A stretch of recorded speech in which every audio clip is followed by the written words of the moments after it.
Hi guys, this is a redirect to my reaction to The Legend of Korra Season 2, Episodes 1, 2, 3 and 4. I had to do a quadruple reaction because Episodes 3 and 4 are a two-parter.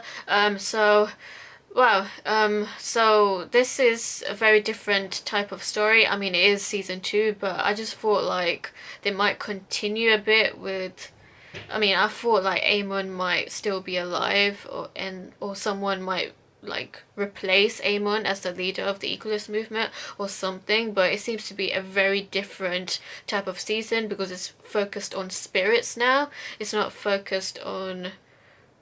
I forgot what season 1 was called, but yeah.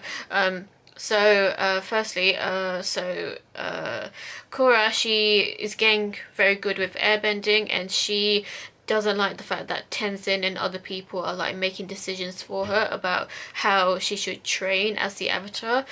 So she actually met her uncle, Unalaq, and Unalaq offered to train her in spirit bending.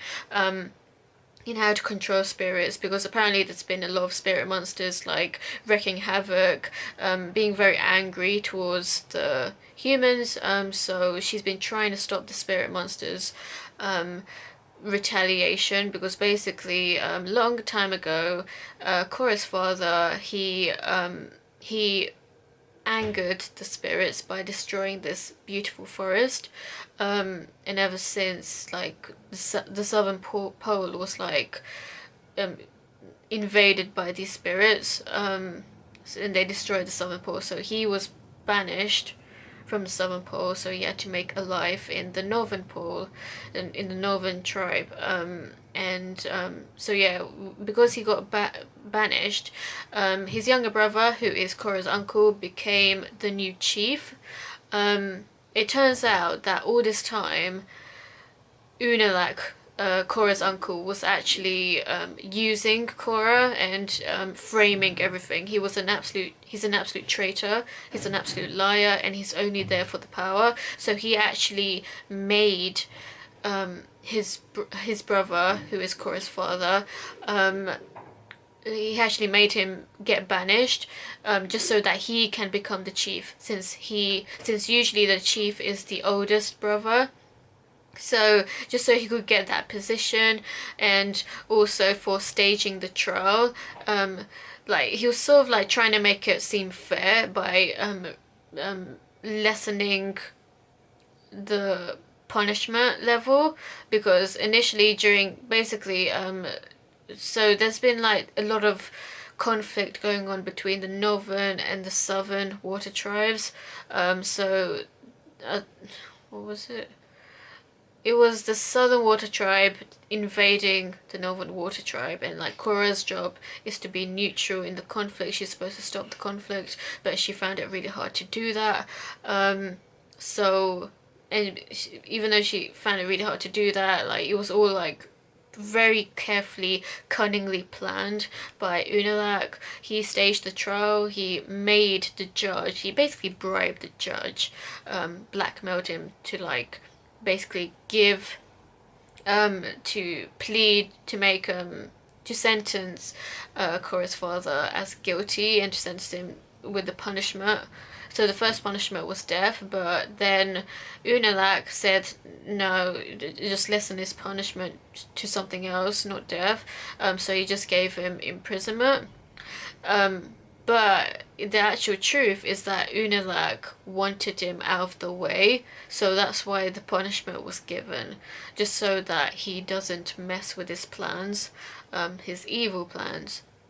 What really frustrated me about these episodes was how cowardly and weak-willed Bolin is. Like, I felt sorry for him, but at the same time I was like, you seriously need to stand up for yourself. You can't let this crazy ass bitch, who is Unalaq's daughter, basically like abuse you emotionally, and I guess physically abuse you, like making you do things for her, and like she being an absolute crazy bitch, possessive bitch, by literally forcing you to marry her.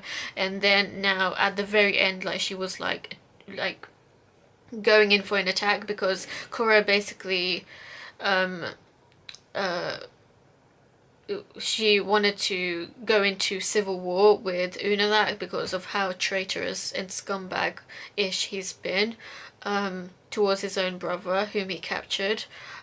So yeah, so unfortunately Korra couldn't actually stop the conflict in the end, but she doesn't want to anger the spirits either, so she needs to find like some sort of compromise here by not angering the spirits, but at the same time the conflict does need to stop somehow.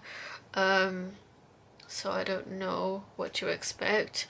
Um, yeah, like that whole relationship Bolin had in these episodes, that was the most toxic thing I've ever seen in any anime.